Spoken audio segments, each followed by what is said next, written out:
ओम शांति। कल जब क्लास हुई थी और आप में से जो बहनें उस क्लास में उपस्थित थीं, आपको याद होगा कि मैंने कहा था कि जो समर्पणमयता है वो तो हमारे पुरुषार्थ का एक अत्यावश्यक, मोस्ट इम्पॉर्टेंट एक पुरुषार्थ है, क्योंकि जब तक हम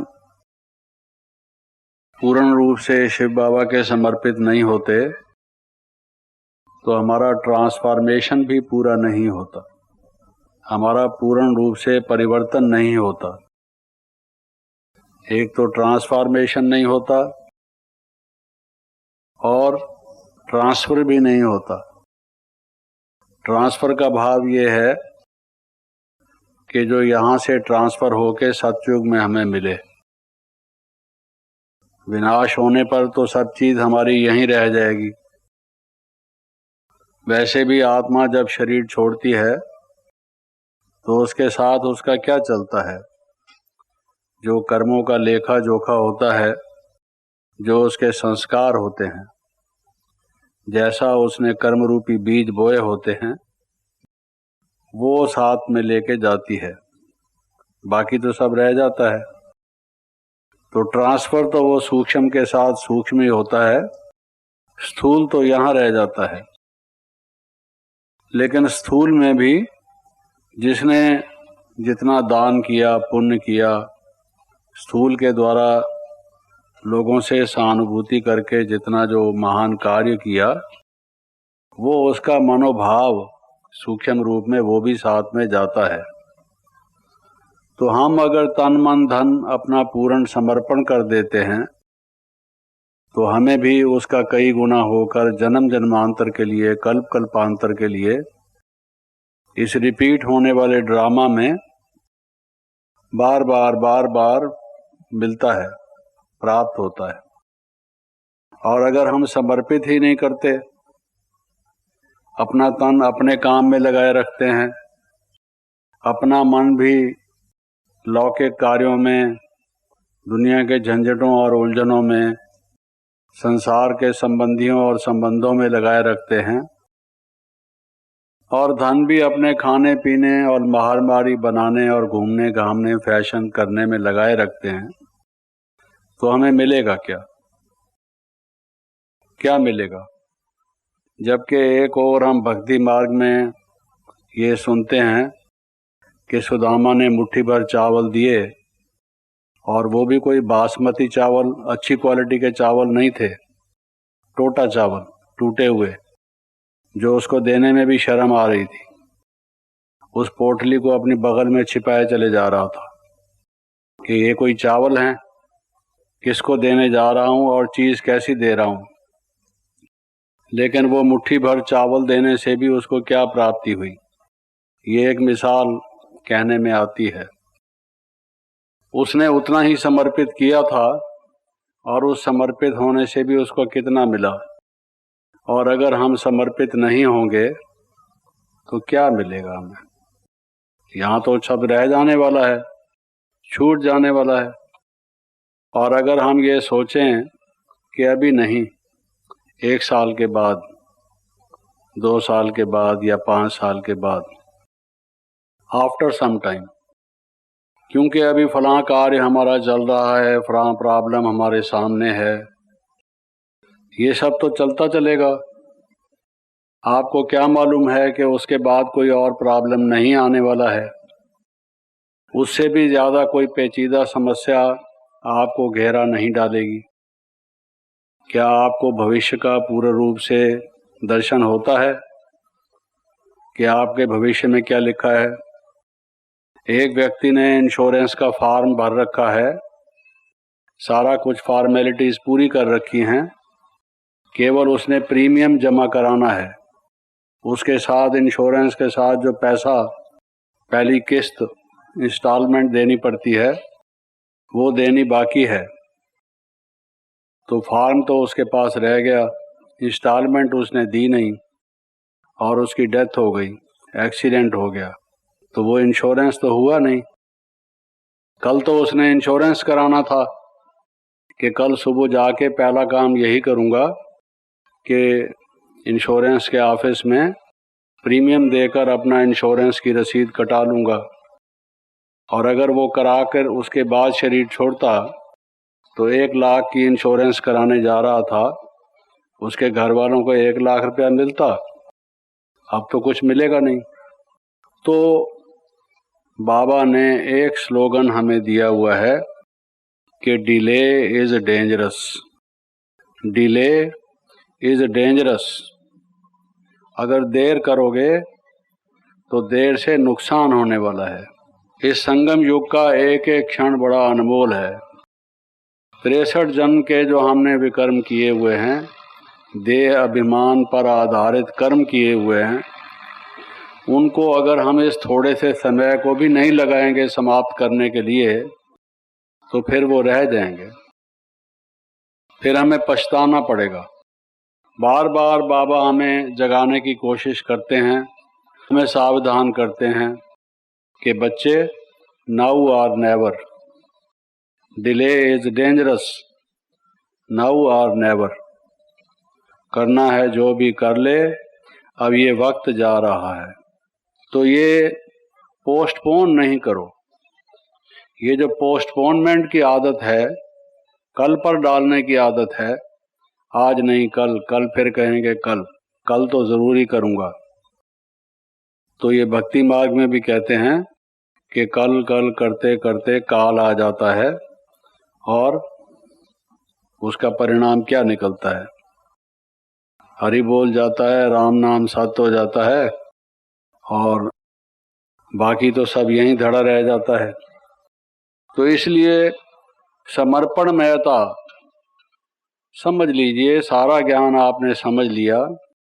मैं आत्मा हूँ, ज्योति बिंदु हूँ, परमात्मा ज्योति स्वरूप हैं, बिंदु रूप हैं, परम धाम के वासी हैं, ये 5000 वर्ष का कल्प है, इत्यादि इत्यादि। ये सारी बातें आपने समझ ली, लेकिन एक बात नहीं समझी।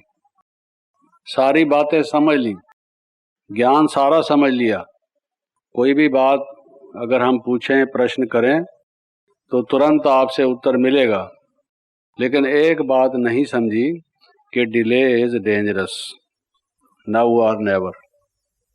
ये अगर नहीं समझी तो वो ज्ञान आपकी बुद्धि तक ही रहेगा, वो व्यवहार में, कर्म में पूर्ण रूप से परिणत नहीं होगा, परिवर्तित नहीं होगा, और उसका बहुत बड़ा नुकसान होगा।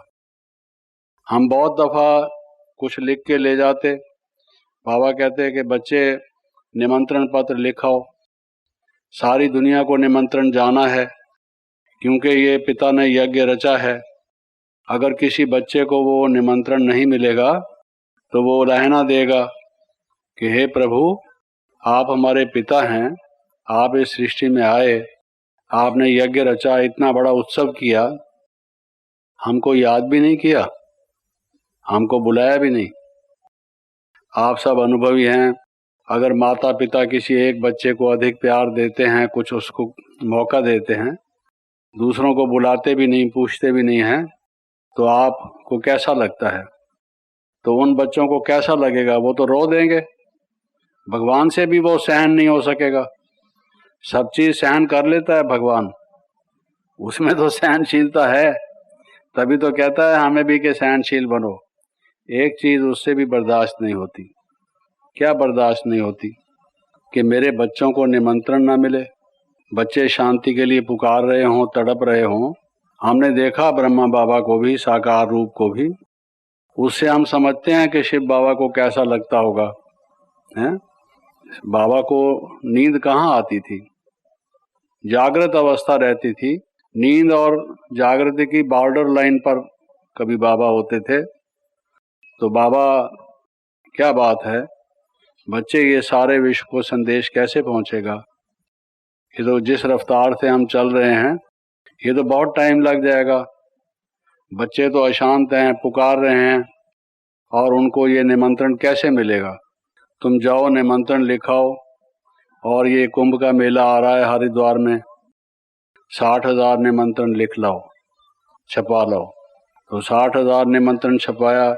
बच्चे वहाँ तो लाखों लोग आते हैं, 60,000 किसको दोगे, किसको नहीं दोगे। बहुत से बच्चे वंचित रहेंगे।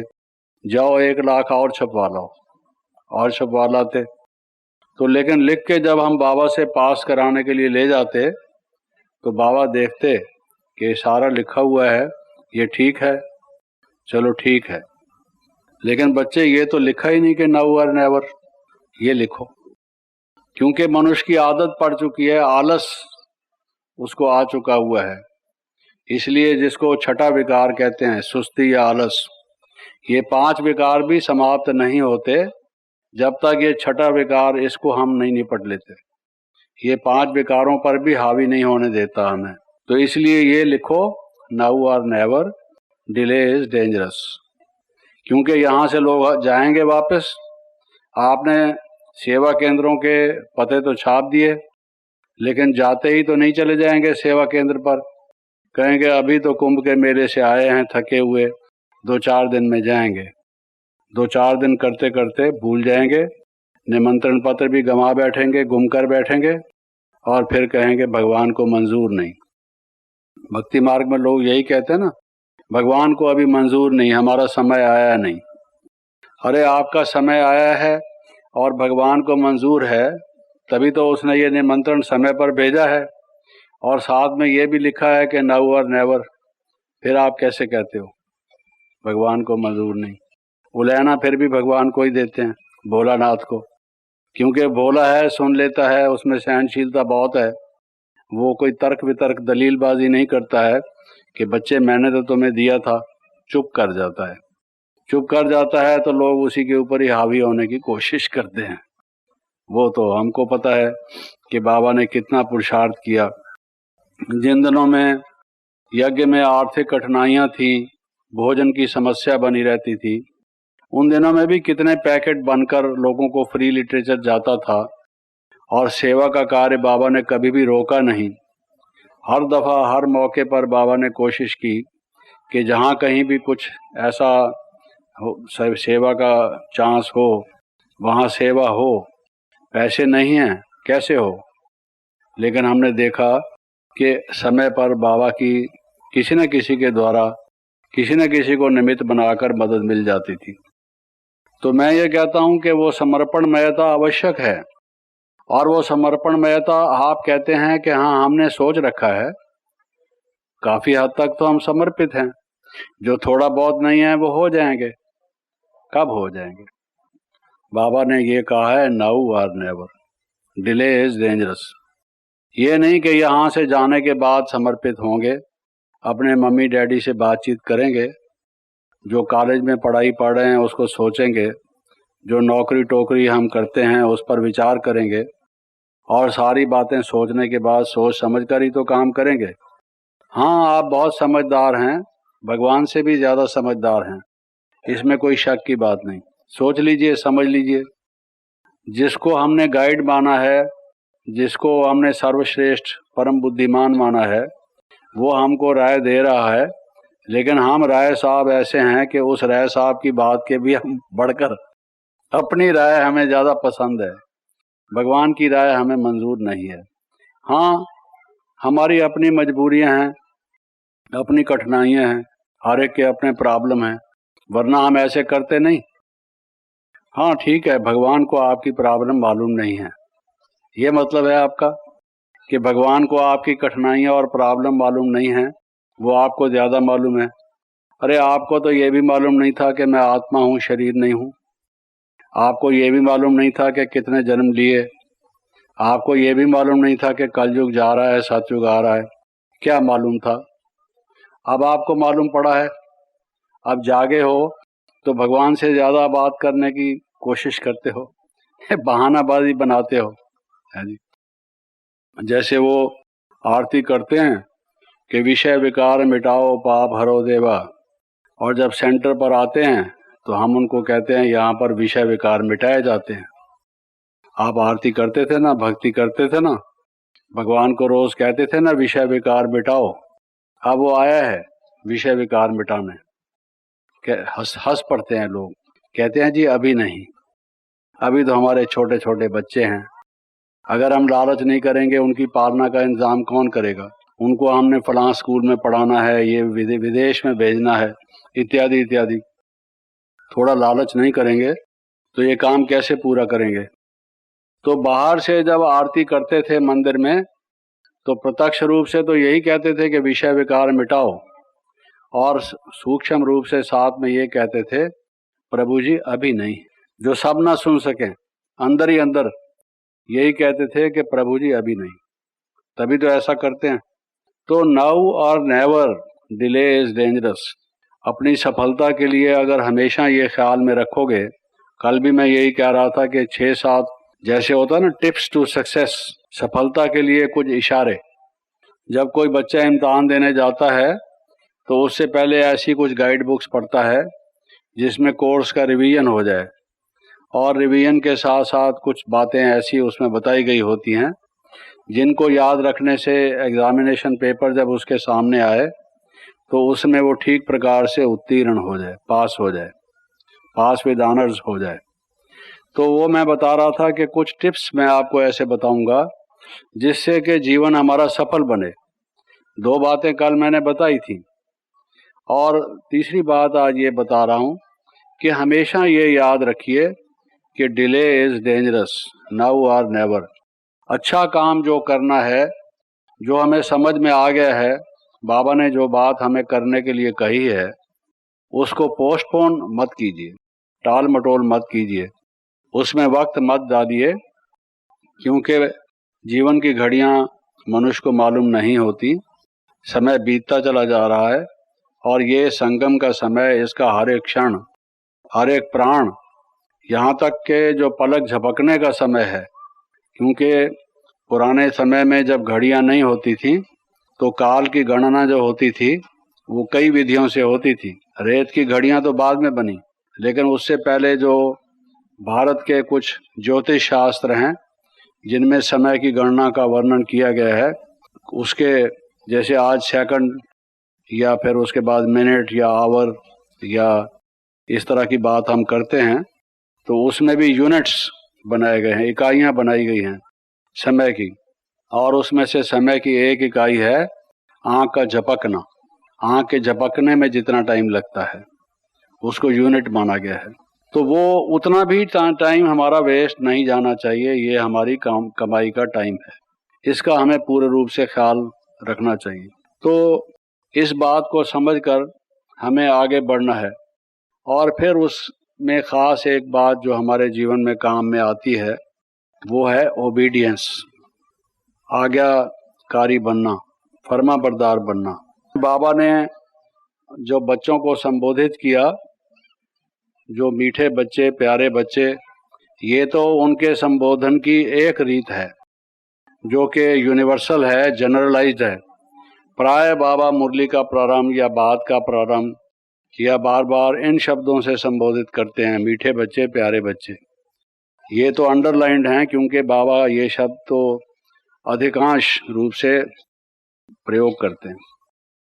लेकिन फिर मीठे बच्चे, प्यारे बच्चे तो सब हो गए, ये तो जनरल टर्म्स हैं। उसमें कई प्रकार के बच्चे हैं, कम से कम 28-30 प्रकार के बच्चे बाबा ने कहा हुआ है। उसमें से एक प्रकार के बच्चे बाबा कहता है सर्विसेबल बच्चे। कई बच्चे जो बहुत सेवा करते, बाबा उनको कहते ये मेरा सर्विसेबल बच्चा है, तो वो विशेष लिस्ट में आ जाता था। मीठे बच्चे, प्यारे बच्चे तो सब सारे इंडिया में, सारी वर्ल्ड में जितने बहन भाई बीके हैं वो मीठे बच्चे, प्यारे बच्चे तो हैं ही। लेकिन उनमें से कुछ ऐसे हैं जो सर्विस करते हैं, कुछ नहीं करते। तो जो सर्विस करते हैं उनकी एक लिस्ट अलग बना दो, तो बाबा उनके लिए कहते हैं ये मेरा सर्विसेबल बच्चा है। ऐसे ही मैंने बताया कि 28-30 प्रकार के बच्चे हैं, लेकिन उनमें से एक बच्चे जो बाबा को बहुत प्रिय होते, बाबा के नज़दीक हैं, जो बाबा के ओबीडियंट, फर्माबरदार, वफादार, फेथफुल, और बाबा की आज्ञा को बजा लाने वाले, हुक्म पर चलने वाले। अगर हम एक स्पिरिचुअल आर्मी हैं, या अगर ये शिव शक्ति सेना है या पांडव सेना है, तो भी एक सेना को अपने कमांडर के हुक्म को बजा लाना चाहिए, मानना चाहिए। ये उनका अनुशासन है। मिलिट्री डिसिप्लिन कितना सख्त होता है, और ये तो रूहानी मिलिट्री है, इसमें तो और ज़्यादा इसका अनुशासन का पालन होना चाहिए। और अगर हम बच्चे हैं तो बच्चों को भी बाप के फरमान पर चलना चाहिए, वो भी हमें मानना चाहिए। तो छोटों को बड़ों की आज्ञा का पालन करना, समझो ये बड़ों का आशीर्वाद है। कल भी कई प्रवचनों में कहा जा रहा था कि सबकी दुआएं मिलेंगी, सबके आशीर्वाद मिलेंगे। आशीर्वाद कैसे मिलते हैं, दुआएं कैसे मिलती हैं? बड़ों के आशीर्वाद होते हैं, दुआएं तो सबकी होती हैं, छोटों की भी और बड़ों की भी। लेकिन जो बड़ों के आशीर्वाद होते हैं, जब उनका मन आपके प्रति द्रवित हो जाता है, पिघल जाता है, आप पर वो फिदा हो जाते हैं, उनको ऐसा लगता है कि आपने इतना कुछ किया है, उनका भी कुछ फर्ज बनता है आपके प्रति कुछ करने का। वो जब उनकी मन की गहराइयों से जो मौन भाषा में बोल निकलते हैं, वो आशीर्वाद का रूप ले लेते हैं। जैसा वो आपके लिए सोचते हैं कि आप विद्या में फलीभूत हों, आपका पुरुषार्थ तीव्र हो, आप आगे बढ़ें, जैसा भी संकल्प वो करते हैं, उस द्रवीभूत अवस्था में वो आशीर्वाद होता है। तो आशीर्वाद लेने का तरीका क्या है कि आप बड़ों की आज्ञा का पालन करें, वफादार और फर्माबरदार हों। तो जब हम कहते हैं हम बच्चे हैं, वो हमारा पिता है, या हम छोटे बहन भाई हैं और हमारी बड़ी दादियां हैं, वरिष्ठ हमारी बहनें हैं, तो उनकी आज्ञाओं का जब हम पालन करते हैं तो ये समझिए कि हमें आशीर्वाद मिलता है। लेकिन कल भी मैंने कहा था, श्रीमत की व्याख्या करते हुए और श्रीमत की परिभाषा करते हुए, कि श्रीमत का एक लक्षण, एक चिन्ह हमेशा ये याद में रखिए कि जो हमें पवित्रता की ओर ले जाए, सद्गुणों की ओर ले जाए, योग की ओर ले जाए, वो श्रीमत है। ये उसका एक परीक्षा का एक थर्मामीटर है, उसको माप तोल है जानने का कि जो कोई भी व्यक्ति हमें कहता है कि ये श्रीमत है, हमें नहीं मालूम, हमने पहली बार सुना है, ये श्रीमत है या नहीं है, इतना ज्ञान हमें नहीं है। लेकिन उसकी परीक्षा प्रणाली ये है, बाबा ने हमें ये लक्ष्य दिया हुआ है, पवित्र बनो और योगी बनो। पवित्र बनो और योगी बनो तो सद्गुण तो हमारे जीवन में आएंगे ही। अगर कोई हमें ऐसी राय देता है जिससे हम देह अभिमानी बनते हैं बजाय योगी के, भोगी बनते हैं, हम योग भ्रष्ट होते हैं, हमारी बुद्धि जो है वो संतुलन की बजाय डोल जाती है और अपने रास्ते पर चलते चलते हम विपरीत रास्ते पर चलने लग जाते हैं, वो श्रीमत नहीं हो सकती। इसी प्रकार से अगर कोई हमें ऐसी राय देता है जो हमारी अखंड पवित्रता में हानि डालती है, चाहे वो हमारे संग की पवित्रता हो, हमारे भोजन की पवित्रता हो, हमारे संकल्पों की पवित्रता हो, हमारे मन वचन कर्म और इंद्रिय हमारी पवित्रता हो, हमारा जो संपूर्ण पवित्रता का एक हमारे सामने चित्र है, उसको अगर वो दूषित करता हो, खराब बिगाड़ता हो, तो वो श्रीमत नहीं हो सकती। क्योंकि भगवान ने हमें लक्ष्य दे दिया है, वो लक्ष्य जब उसने एक दे दिया तो उसके विपरीत कैसे कोई बात बताएगा। तो उसको छोड़कर जो बात पवित्रता से हटाने वाली, योग से हटाने वाली, दिव्य गुणों से हटाने वाली है, नैतिकता से हटाने वाली है, उसको छोड़कर बड़ों की आज्ञा का हमेशा पालन करना। मैं ये नहीं कहता कि बड़ों की हर एक आज्ञा का पालन करना, बड़ों की हर एक आज्ञा का पालन करना इसलिए कहता हूँ, कहता भी हूँ, नहीं भी कहता, कहता इसलिए हूँ कि बड़े भी ये जब बड़े इसी कारण से ही हैं कि श्रीमत पर चले हैं वो, और अनुभव उन्होंने किया है, बाबा ने उनको निमित्त बनाया है, तो वो हमें ऐसी मत देंगे नहीं जिससे हमारी उन्नति की बजाय अवनति हो। लेकिन मान लीजिए कोई अपने स्वार्थवश, अपने माइंड की डिस्टर्बेंस के कारण, कोई लगाव झुकाव या कोई और परिस्थिति कारण, अपने मनसा मानसिक प्रदूषण के कारण कोई हमें ऐसी राय दे देते हैं, तो हम उस राय को ना माने, वो तो ठीक है, मैं तो समझता हूँ वो ठीक है, और मैं समझता हूँ आप भी सब मानेंगे कि वो ठीक है, क्योंकि लक्ष्य हमने निर्धारित कर लिया। लक्ष्मण रेखा हमने बना ली, उसको तो हमने उल्लंघन करना नहीं है, नहीं तो रावण बाहर खड़ा है, उठा के ले जाएगा हमको। किसी ऐसे गलत मत पर चलेंगे, चाहे वो अपने मन की मत हो, चाहे वो शास्त्र मत हो, परमत हो, गुरु मत हो, जो संसार के अनेक प्रकार के मत हैं, वो सब एक तरफ करके अगर अपने दैवी कुल का भी कोई वरिष्ठ हो व्यक्ति, बहन या भाई, अगर वो हमें कोई ऐसे उल्टा विचार बताता है, झूठ बोलने की आदत सिखाता है, बुरे काम करने की आदत सिखाता है, दिन ब दिन हमें किसी शिकंजे में फंसाते हैं, कुछ भी ऐसे होते हैं, तो उसको तो बिल्कुल मानना नहीं, क्योंकि माया हमारी शत्रु है। हमारे शत्रु 5 विकार हैं, उनसे तो हमारी लड़ाई है। अगर कहीं वो आपको दिखाई देता है कि काम बैठा है, क्रोध बैठा है, लोभ बैठा है, ये उनमें से कोई है जो ये उसके द्वारा हमारे सामने आ रहा है, फिर तो आप शक्ति रूपा होकर अस्त्र शस्त्र लेकर उसको ध्वस्त कर दें। आप असुर से निकंदनी हैं, असुर संहारिणी हैं, फिर तो आप अपने उस रूप को सामने लाएं। वरना बड़ों की बात को मानना, उनकी आज्ञा का पालन करना, ये उनसे आशीर्वाद लेने का तरीका है।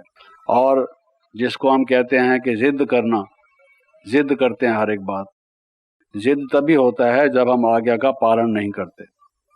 जब हम आर्गुमेंट्स तभी करते हैं, किसी की बात का उल्लंघन तभी करते हैं जब हम, आपको मालूम है भक्ति मार्ग में ये एक प्रथा होती है कि छोटे बड़ों के आगे नतमस्तक होते हैं, उनका चरण स्पर्श करते हैं और बद्ध हस्त से उनके सामने अपना अभिवादन करते हैं। ये हमारे भारत की परंपरा है। स्कूलों में आज भी ये बताया जाता है कि बच्चे जब प्रातः उठें तो अपने माता पिता, अभिभावक के आगे नमस्कार, नमस्ते या जैसा भी कुछ उनको सिखाया जाता हो, उस तरह से उनका सम्मान करें। लेकिन वास्तविक सम्मान क्या है कि बड़े जो हमारी उन्नति के लिए हमें कुछ गाइडेंस देते हैं, कुछ बात करने को कहते हैं, उसका हम पूर्ण रूप से पालन करें। तो ओबीडियंस, फर्मा बरदार, क्योंकि जो ना फर्मा बरदार है शिव बाबा की बात को भी नहीं मानता, बाकी तो छोड़ दीजिए, शिव बाबा की बात को भी नहीं मानता, और शिव बाबा ने जिनके निमित्त बनाया है उनकी बात को भी नहीं मानता, और उनकी भी वो बात नहीं मानता जो बाबा ने अनिवार्य बताई है, नियम रूप में बताई है, मर्यादा रूप में बताई है। बातें तो बहुत सी होती हैं करने योग्य, लेकिन उन करने योग्य बातों में से कुछ बातों को नाम विशेष दिया जाता है कि ये नियम है, ये मर्यादा है, इट इज द लॉ। आजकल की भाषा में इट इज द लॉ और द बाई लॉ, ये हमारे असूल हैं संस्था के, लेकिन योग दर्शन की भाषा में उसको यम नियम या नियम मर्यादा कहा जाता है। तो बड़े अगर कोई हमें नियम मर्यादा बताते हैं, हमारा ध्यान खिंचवाते हैं, उसका अगर हम पालन नहीं करते तो समझिए कि हमारे पतन के दिन शुरू हो गए। अब हमारी गिरावट को कोई रोक नहीं सकता।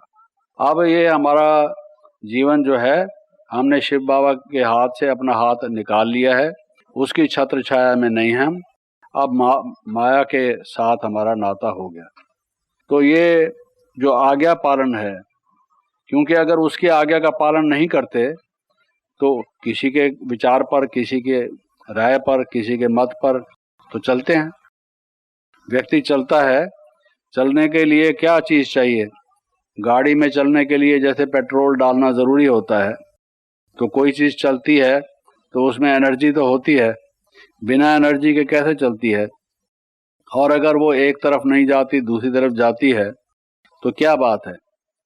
जब कई दफ़ा कोई टांगे वाला घोड़े को अपने चाबुक लगाता है रेलवे स्टेशन पर जाने के लिए और वो नहीं जाता है, मच्छर जाता है, खड़ा हो जाता है, किधर जाता है? वापस जाना चाहता है जहाँ से आया है। वो उसको अपना अस्तबल याद आ गया, वो वहाँ जाना चाहता है।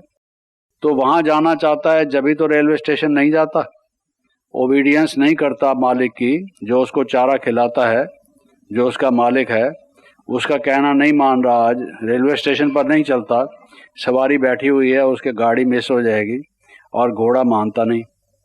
उसको चाबुक लगाता है तो भी मानता नहीं, ऊंचे नीचे उतर कर गले से गला मिलाता है, प्यार करता है तो भी मानता नहीं, उसकी पीठ पर हाथ फेरता है तो भी मानता नहीं है। हर तरह से कोशिश करता है साम दाम दंड भेद से, वो घोड़ा मानता ही नहीं। आज ना फर्मा बरदार हुआ है। क्यों नहीं मानता? क्योंकि वो उसका इरादा कुछ और है। तो अगर हम नियम मर्यादा की बात वरिष्ठ जनों से सुनने पर भी नहीं मानते, उनसे वार्निंग मिलने पर, ताकीद करने पर भी घड़ी हमारी ऐसी आ गई, तो विनाश काले विपरीत बुद्धि जिसको कहा जाता है, ये बुद्धि भ्रंशात सर्वनाशो भविष्यति, जिसकी बुद्धि भ्रंश हो जाए उसका सर्वनाश हो जाता है। ये गीता के वचन हैं। तो बुद्धि को क्या हुआ जो आज वो बड़ों की बात नहीं मानती?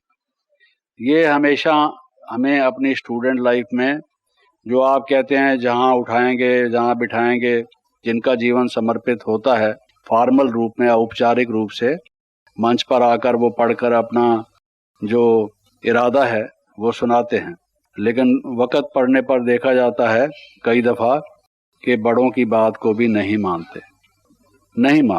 उनको कोई संपन्न केंद्र हो जहाँ पर के सेवा अच्छी हो, साधन भी अच्छे हों, सुख सुविधा भी अच्छी हो, नामाचार भी अच्छा हो, अवसर भी अच्छे प्राप्त हों, वहाँ से हटाकर अगर कहीं उनकी ऐसी ट्रांसफ़र कर दो जो सेंटर उचट हुआ पड़ा हो, जहाँ पर ऐसी बहन की योग्य की ज़रूरत हो कि जाके उसको संभाले और ठीक करे, तो वो बहन मना कर देगी। क्यों? समझेगी ये यहाँ छोड़कर वहाँ रेगिस्तान में कहाँ जाऊँगी, वहाँ कोई आता तो है नहीं, और वहाँ पर किसको क्या काम बताऊँगी। अब अच्छी भली इतनी मुद्दत मेहनत करने के बाद तो मैं सेट हुई हूँ, अब सेट होने के बाद यहाँ से मेरी जड़ें उखेड़ रहे हैं, अब वहाँ से जाके फिर से ये कैसे होगा? मना कर देंगे। लेकिन उनको मालूम नहीं है कि उसमें प्राप्ति, उसमें उपलब्धि कितनी है। बड़ों ने जो अगर आपको इस जगह से उस जगह भेजने का इरादा किया है, तो वो आपको दंडित करने के लिए नहीं है, बल्कि ये समझ कर कि आप में वो योग्यता है, आप एक केंद्र को संभालकर अच्छे पैमाने पर ले जा सकते हैं, सेवा को बढ़ा सकते हैं। जो समस्या कोई और हल नहीं कर सकता, आप हल कर सकते हैं। और अगर आपने वहाँ नाफर्मा बरदारी की, एक तो अपना चांस गंवाया, और बाबा कहते हैं चांस लोगे तो चांसलर बनोगे। It was a golden opportunity. आपको इतना अच्छा काम मिला। अच्छा काम तो वही होता है, भगवान को लोग क्यों कहते हैं हमारा ये काम कर दे? जो काम खुद वो नहीं कर सकते, भगवान के पास जाते हैं, क्योंकि समझते हैं वो कर देगा, वो करने में समर्थ है। बिगड़े को बनाने वाला है ना भगवान, तो बिगड़ी को बनाने वाला है। लोग इसलिए उसको कहते हैं, जो चीज़ बिगड़ जाए कहते हैं प्रभु अब आप ही संभालो इसको। किसी का बेटा बहुत खराब हो, बदचलन हो, कहना ना माने, तो वो क्या कहते हैं कि प्रभु इसको कोई सद्बुद्धि दो। वो तो नहीं दे सकते ना। तो अगर आपको भी बिगड़ी से बनाने वाले का बनने का मौका मिल रहा है, और आपको वो सेंटर दिखाई देता है, छोटा सा सेंटर है आपका, यहाँ पर जो बैठने का कमरा है और वहाँ पर जो हाल है, हाल उसका भी आधा है, छोटा सा तो हाल है, लोगों के बैठने की जगह भी नहीं। आप सोचते हैं कि मैं इतनी पुरानी, इतनी बड़ी बहन हूँ, मुझे यहाँ कहाँ भेज रहे हैं। आपको एक हवा जैसा लगता है और आप ना कर देते हो, हैं? खोपड़ी को इधर से उधर, right to left, left to right, खोपड़ी। इसका नाम खोपड़ी क्यों है? ये खोई पड़ी, खो गई। जब अकल होती है तब तो ठीक है, जब अकल नहीं होती तो खोपड़ी। वो खोपड़ी जो है वो फिर इधर से उधर हो जाती है। You don't understand. कई दफ़ा कई चीज़ें लोग होती हैं, कोई बात करते हैं, बात के बीच बीच में कहते हैं do you understand, do you understand what I mean. आप समझे मेरी बात को कि नहीं समझे? और तो क्या, बाबा स्वयं भी अव्यक्त वाणी में कई दफ़ा कहते हैं बच्चे समझे, कहते हैं कि नहीं? तब तो हम ऐसे कहते हैं, और जब नहीं माननी हो बात तब ऐसे कहते हैं। बताइए, ऐसे और ऐसे का क्या बनता है? कांटा बनता है, नथिंग। तो जब हम उस बात को नहीं समझे, तभी नहीं माने, तो समझ कहाँ गई हमारी? उसको कहते हैं बुद्धि भ्रष्ट हो जाती है, बुद्धि भ्रंश हो जाता है। और ये समझो कि उसका विनाश आने वाला है, उसका प्रोग्रेस समाप्त होने वाला है, उसके मन से खुशी खत्म होने वाली है, उसकी जो उन्नति हो रही थी, उसका जो भबका बाहर का दिखाई दे रहा था, कुछ समय के बाद आप देखेंगे कि वो खोखलापन होना शुरू हो जाएगा। जिस भगवान ने उसको इतना कुछ दिया, आगे पीछे कहेंगे भगवान हमारा साथी है, बाबा ने ही हमें मदद की, बाबा ही सब कुछ करा रहा है। और जब बाबा सब कुछ करा रहा है तो बाबा ने कुछ और आपसे कराने के लिए कहा कि वहाँ चल, मैं भी तेरा साथी हूँ। भगवान ने ये तो नहीं कहा मैं दिल्ली में तेरा साथी हूँ, बीकानेर में साथी नहीं हूँ, या जैसलमेर में साथी नहीं हूँ। कहा है क्या? जहाँ तू जाएगी वहाँ तेरा साथी हूँ, तेरे को साथ दूंगा, वहाँ ही हरियाली कर दूंगा, रेत की जगह पर भी पौधे उगे हुए दिखाई देंगे।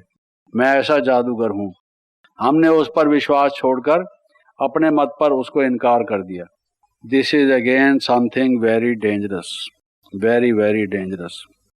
ये हम बाबा के कार्य में विघ्न डालते हैं, बाधाएं डालते हैं, संघर्ष उपस्थित करते हैं, बड़ों के आगे समस्या उपस्थित करते हैं।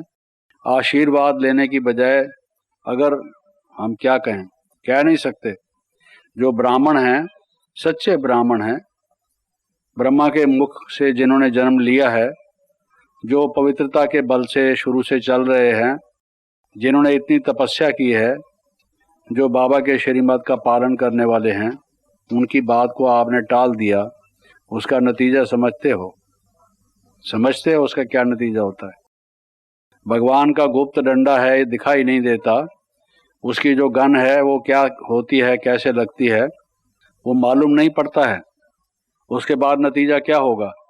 जाओ जाओ, जहां भी जाओ, आपके कोई सेवा का कार्य फलीभूत होने वाला नहीं है।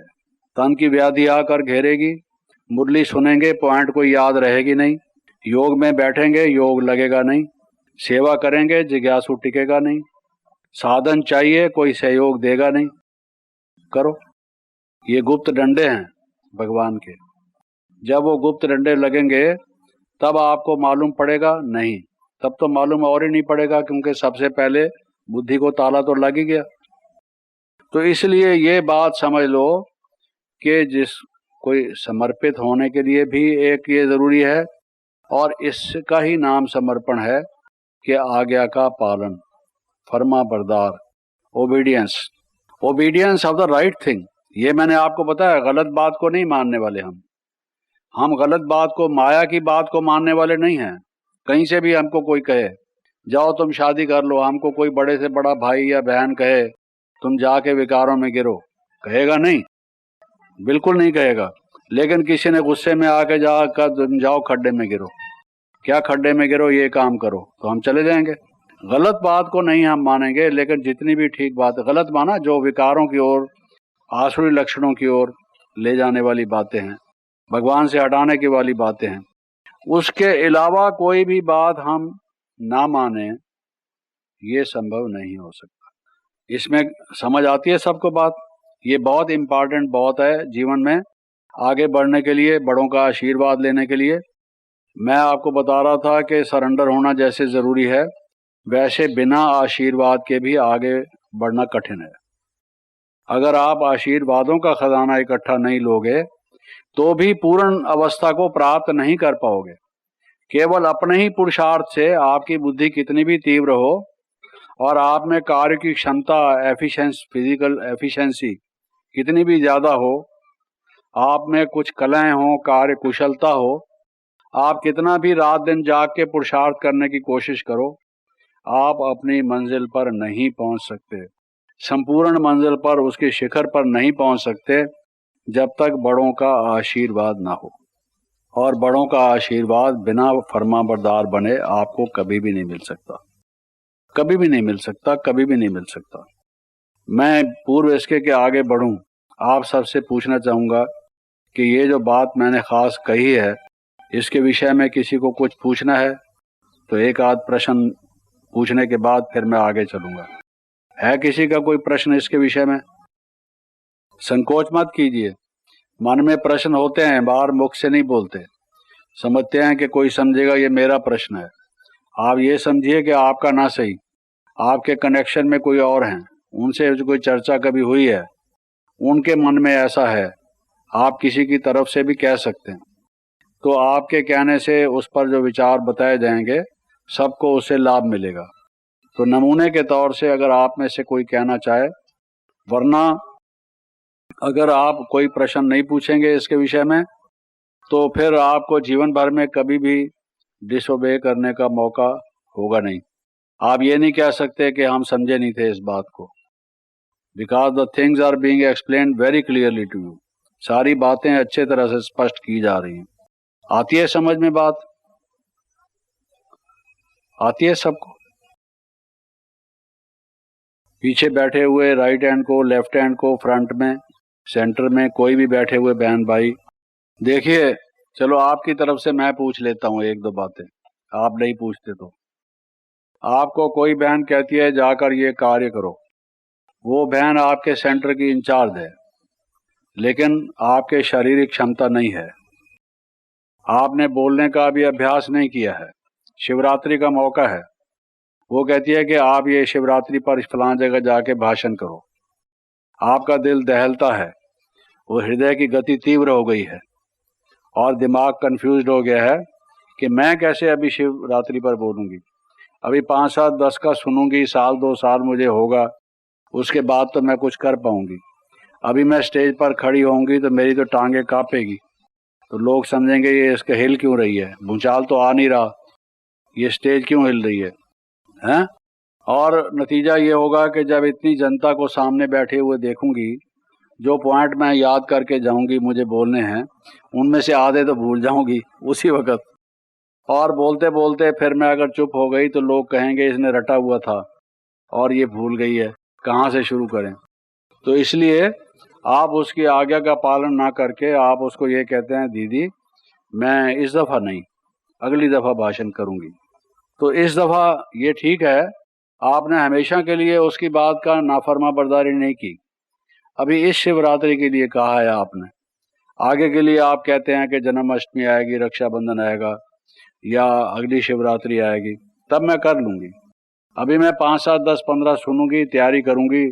आप लास्ट मोमेंट मुझे बता रहे हो अभी तो मैं मधुबन से होकर आई हूँ, टाइम ही मिला कहाँ है, तैयारी मैंने की नहीं है, नई नई हूँ मैं, मेरा अभ्यास नहीं है, इसलिए अभी मैं इस बात को नहीं मानती। क्या ये डिसोबीडियंस है या नहीं है? पहली बात ये आपकी कठिनाई है। आप ये कहेंगे ये डिसोबीडियंस नहीं है जगदीश भाई, हमारे मन में कोई ऐसा नहीं है कि हम दीदी का डिसरिगार्ड करते हैं, हम उसकी बात मानते नहीं हैं, मानने को तैयार हैं हम, लेकिन हम तो कठिनाई बता रहे हैं इस ख्याल से कि बाबा की सेवा में कोई कमी न रह जाए। हमसे अच्छा करने वाले जो और हैं, लोग आएंगे, उनके सामने कोई अच्छा भाषण हो तो अच्छा रहेगा, हम ऐसे नहीं कर पाएंगे, हमने दीदी को इसलिए बोला है, बाकी कोई डिसोबीडियंस के कारण से नहीं बोला है। तो पहली बात तो ये है कि ये डिसोबीडियंस है कि नहीं है, या अपनी कठिनाई पेश कर रहे हैं आप, व्हाट इज दिस? ये नाफरमा बर्दारी है, इसको कम से कम इसका विषय में तो कुछ बताइए, आप क्या समझते हैं ये नाफरमा बर्दारी है? हैं? ये नहीं है ना नाफरमा बर्दारी है, ये कैसे नाफरमा बर्दारी है? आप तो जो सही बात है, राइट बात है वो बता रहे हैं। नहीं, चांस लेके चांसलर बनोगे, 1 साल में थोड़ी चांसलर बन जाओगे, अगले साल बन जाना। हाँ अच्छा भाई, इसका विचार तो ये है कि हम जैसा भी भाषण करेंगे तो कर लेना चाहिए, मान जाना चाहिए। कोई ये दूसरी बात कहना चाहता हो कि नहीं हमारी पूरी तैयारी नहीं है, हम में वो योग्यता नहीं है, हमारा वो अभ्यास नहीं है, लेकिन हमारे मन में डिसोबीडियंस का कोई संकल्प भी नहीं है, हम ना नहीं कर रहे लेकिन अपनी कठिनाई बता रहे हैं, ऐसा जिनका विचार हो वो हाथ खड़ा करो। और भी करो, और भी करो, संकोच क्यों करते हो? जिनका है वो विचार करो। और भी कईयों का है जो हाथ नहीं खड़ा कर रहे, है ना कईयों का। अभी एक दफा फिर पूछता हूँ, जिनका विचार ऐसा है कि ये नाफरमा बर्दारी नहीं है वो हाथ खड़ा करो। अच्छा, जो ये कहते हैं नाफरमा बर्दारी नहीं है, मैंने जो उसका एक्सप्लेनेशन दिया उसके अलावा भी कुछ कहना है आपको, या उतना ही कहना चाहते हैं आप, वही बात कहना चाहते हैं? उनमें से कोई बताएं, वही बात है या और कोई कारण है? देखिए कारण कई होते हैं, एक जिसको हम कहें हमारे कई पुराने संस्कार हैं, जो संस्कार हमें फायदा भी पहुंचा सकते हैं, नुकसान भी पहुंचा सकते हैं। उदाहरण के रूप में एक जो मनुष्य का संस्कार होता है, आदत होती है, वो होती है संकोच की, लज्जा की, थोड़ा सा सूक्ष्म रूप से भय की। अगर इसमें मामूली सा हमारा ये भय हुआ ही पता नहीं ठीक होगा कि नहीं होगा, सब कहेंगे इसने हमारा सारा इंतज़ाम, इतनी मेहनत करके हमने निमंत्रण बांटे, इसने भाषण किसी काम का नहीं किया। आपको अगर ये विचार आता है और इस कारण थोड़ा सा मन में डर है, और या ये आता है कि मेरे से फलां अच्छे करते हैं, फलां अच्छे करते हैं, मैं कैसे करूंगी, उनके सामने मेरे से भाषण होगा नहीं, तो ये एक लज्जा या संकोच का जो संस्कार है कि जिससे आपको पब्लिक ओपिनियन, लोग क्या कहेंगे, लोग क्या कहेंगे, आमतौर से लोग कहते हैं लोग क्या कहेंगे, तो ये विचार आता है। तो ये विचार है, या सीधी सीधी बात जो आप बता रहे थे, जो मैं बता रहा था, वो है, प्लस ये है या ये नहीं है। अगर ये है तो ये तो फिर भी आएगा, क्योंकि इस दफा चांस ना लेने से वो आदत तो आपकी सुधर नहीं जाएगी। अगर मन में सूक्ष्म रूप से डर है और दूसरा अपने से अच्छे भाषण करने वालों को सामने ला के और अपना सोच रहे हैं कि भाई आपका इतना अच्छा नहीं होगा, तो ये तो समस्या हल होगी नहीं, क्योंकि आपका अच्छा तो तभी होगा ना जब आप अभ्यास करेंगे। अगर आप अभ्यास करेंगे नहीं और वो और ज़्यादा अभ्यास करते जाएंगे, फिर गैप बढ़ता जाएगा या कोई ख़त्म होगा, तो बढ़ता जाएगा। तो इसलिए अगर हमारा ना करना जिसको कहा जाता है कि आप कह रहे हैं कि मजबूरी है, कठिनाई है, उसको आप स्पष्ट कर रहे हैं, अगर उसके पीछे भाव ये है कि आप बात अपनी बता दें, फिर जैसे बड़े कहें, you wait for the decision of your seniors, बड़ों के बताने के बाद फिर वो जैसे कहें। एक तो ये स्टेज है, और एक ये है कि आपके अंदर में सूक्ष्म रूप से कपकपी है, थोड़ा सा एक ये परेशानी है, टेंशन है, भय है कि मैं कर नहीं पाऊंगी, सेल्फ कॉन्फिडेंस नहीं है, आत्मविश्वास नहीं है, उसकी कमी है, और दूसरों के साथ मुकाबला करके और अपनी कमी को सामने लाकर अपने को नुकसान कर रहे हैं और ज़्यादा कमी बढ़ा रहे हैं। तो फिर आपको चांस कैसे मिलेगा? नतीजा ये होगा कि धीरे धीरे आपको लोग कहना बंद कर देंगे, कहेंगे इसको कहो, ये करती तो है नहीं, तो इसको कहना ही बेकार है। फिर आप कहेंगे कि ये हमको कहती भी नहीं है, तो आपको 2 दफ़ा 3 दफ़ा कह दिया, आपने नहीं किया, तो कौन रोज रोज आपको कहेगा? आप अपना चांस खुद गंवा रहे हैं। अगर इसकी बजाय आप ये कह दें, जो बात मैंने पहले कही कि मुझे अभ्यास नहीं है, पहली दफ़ा करूंगी, इतना बड़ा हमारा उत्सव है, इतनी उसके लिए हम तैयारी कर रहे हैं, आप जैसे कहेंगे मैं कर लूँगी, लेकिन मैं आपको अपनी कठिनाई बता रही हूँ, आप मेरी तैयारी करा देना, मुझे प्रिपेयर्ड करा देना, क्या बोलना है, कैसे बोलना है, मैं आपको बताऊंगी मेरा विचार क्या है, उसमें आप एडिशन कर देना, हमें कुछ और अच्छी सी बातें बता देना, सजा देना हमारे उसको, फिर हम उसको कर लेंगे, उससे तो वो बेटर है ना। तो डिसओबीडियंस नहीं होनी चाहिए, होनी चाहिए ओबीडियंस। इरादा हमारा यही होना चाहिए, हम माने वो हमारे फायदे की बात कह रहे हैं, आखिर वो भी हमें समझते हैं, जानते हैं कि हम में क्या योग्यता है, क्या नहीं है, पहली दफ़ा हम कर रहे हैं, तो हमारी हिम्मत बढ़ा रहे हैं, हमें चांस दे रहे हैं, ये उनका आशीर्वाद है, आगे बढ़ाने का उनका एक संकल्प है। हम अगर इससे करेंगे तो खुद पीछे हटने की हम कोशिश कर रहे हैं। कोशिश हमको यही करनी चाहिए कि हम एक्सेप्ट कर रहे हैं, उसमें अपनी बात बताकर उनसे मदद ले लेनी चाहिए। योग में रहकर बाबा के कमरे में बैठकर, बाबा मुझे टचिंग करो, बाबा कोई अच्छी सी बात बताओ, और कुछ पढ़कर, लिखकर, विचार करके, पहले क्या होते हैं भाषण, तो आप उसकी तैयारी करें, तैयारी करके उनको कहें, दीदी मेरा विचार ये है, मैं इस तरह से करना चाहती हूँ, इसमें आपका कोई विचार है तो आप बता दीजिए। फिर आप निर्भय होकर, निसंकोच होकर, निर्लज्जा के भाव से प्रभावित ना होकर अपनी बात कहें। फिर बाबा कहते हैं सफलता असफलता, जय पराजय, सब में एक समान रहें। ये स्टेजेस तो पार करनी होंगी, आज नहीं तो कल, ये भी एक परीक्षा है, इन परीक्षाओं को तो पार करना है हमने। इस परीक्षा को पार करेंगे तभी तो आगे बढ़ेंगे। इसलिए ये मत समझिए कि हमने कोई ना थोड़ी की थी, हमने कोई आज्ञा का उल्लंघन थोड़ी किया था। ऐसे थोड़ी था हमने कह दिया था कि हम आपकी बात मानते नहीं हैं, हम तो रिगार्ड करते हैं आपका। वो सारा एक्सप्लेनेशन बाद में देने का कोई फायदा नहीं अगर पहले से इन चीज़ों का हम ख्याल नहीं करते। तो ये हमेशा के लिए सोच लीजिए कि ना नहीं करनी, चांस लेना है। और ख़ास बात जो मैं कह रहा था कि डिसओबीडियंस ना हो, हम फर्मा बरदार बच्चे हों। फिर उसके अलावा एक जो सक्सेस का, सफलता का एक जो अमूल्य, वैल्यूएबल जो टिप है, जो हमारे लिए एक इशारा है, साधन है, वो है अपनी जिम्मेवारी को समझाना। कोई काम आप लेते हैं तो उसको पूरी जिम्मेवारी से कीजिए, सोच समझकर, पूरा उसमें जुटकर, अपनी पूरी शक्ति लगाकर, शरीर की, बुद्धि की, मन की, अपनी पूरी योग्यता लगाकर उसमें सफलता करने की कोशिश करनी चाहिए। तो ये कुछ इन बातों को ध्यान में रखें। तो इन बातों को अगर आप ध्यान में रखेंगे तो जीवन में सफलता होगी। लेकिन सबसे पहली बात जो मैंने कहा कि डिले इज़ डेंजरस, नाउ और नेवर। कोई सर्विस करते हैं, किसी की कोई मजबूरी है, कोई तरीका निकालिए। जो कोई where there is will there is way, हमेशा हर एक चीज़ को कुछ करने का तरीका निकल आता है। अगर आप ये बाबा को याद करके कहें कि बाबा मैं पूर्ण रूप से समर्पित होकर इसी सेवा में जुटना चाहती हूँ, मेरा टाइम तो वेस्ट जा रहा है, थोड़े से पैसे कमाने में मैं क्या प्राप्त कर रही हूँ, बाकी टाइम कितना रह गया है, उसी में लगे रहेंगे।